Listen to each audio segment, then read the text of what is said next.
Qui suis-je? C'est un texte, un bon texte de Régent Sauvé.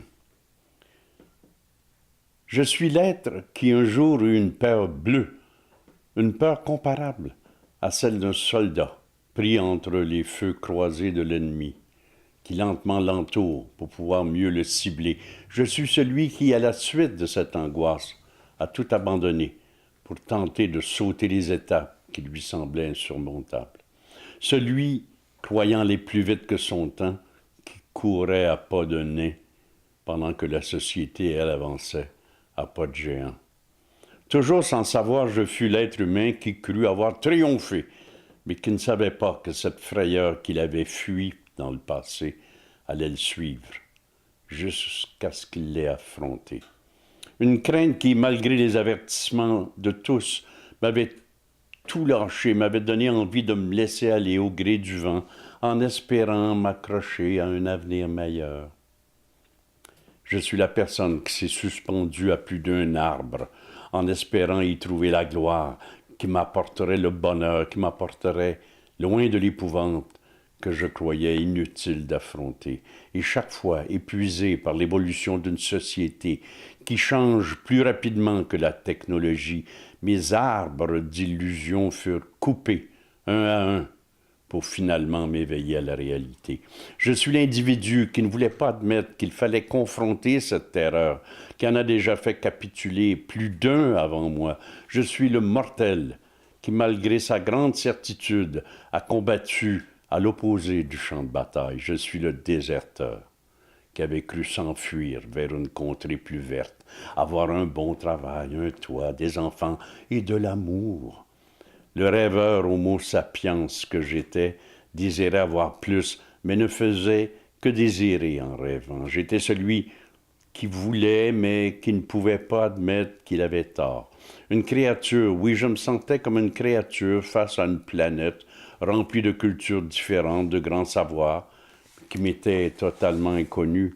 Cette pensée me fit peur et je me retrouvai dans la position où, pour la première fois, j'avais déposé les armes, où le soldat était pris entre deux feux ennemis, mais cette fois en y ajoutant des mitrailleuses, des gémissements d'obus qui allaient s'écraser et qui en un instant allaient exploser à quelques mètres de lui. Tout à coup, le soldat en mauvaise position que j'étais se mit à réanalyser toute sa vie et se souvint d'une phrase ou d'une expression qu'il avait souvent entendue dans son passé. Il faut être un homme, un vrai, pour admettre qu'on a eu tort.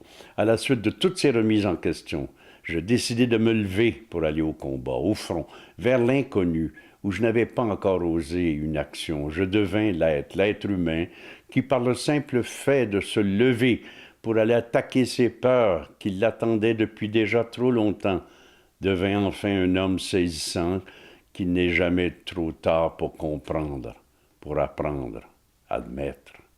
Un homme qui, avec sa nouvelle sagesse, ne désirait qu'une chose dans son esprit, rempli d'espoir maintenant et de réussite, lutter contre toutes ses craintes, les anéantir toutes, pour pouvoir enfin avoir droit à la victoire, qui lui permettrait de mériter son petit bonheur, un travail, un toit, des enfants et de l'amour.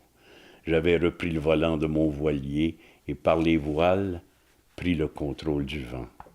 Maintenant, je suis un homme qui essaie de ne pas s'acharner sur les erreurs du passé, qui tente de les utiliser pour se construire un lendemain rempli de succès et de joie. Depuis que je suis l'être humain qui se lève chaque jour pour livrer son propre combat, qui a pris goût à cette guerre, qui ne fait aucun mort, aucun blessé, car rendu au front, je fus celui qui constata qu'il n'y avait rien à craindre sur ce champ de bataille. Autrefois, j'avais regardé cette frayeur avec les yeux d'un jouvenceau, d'un puceau de la vie, qui avait vu une montagne insurmontable et qui n'était en fait rien de plus que les dunes de la vie. Toutes les terreurs qui nous donnent envie de fuir pour ne pas vivre l'échec ne sont que des notes d'expérience de la vie que l'on ajoute à notre propre mélodie. Je suis l'homme qui a récemment découvert que le lotus était l'une des plus belles fleurs du monde, pourtant qu'elle pousse dans la boue, et que plus la boue est épaisse et visqueuse, plus le chef-d'œuvre qui en sortira sera prodigieux. Je suis l'homme qui est fier de s'être éveillé à la réalité, qui a un toit maintenant, des enfants, une femme, et depuis quelques mois, un avenir rempli de succès. Je suis étudiant dans un centre pour adultes. Merci. Merci.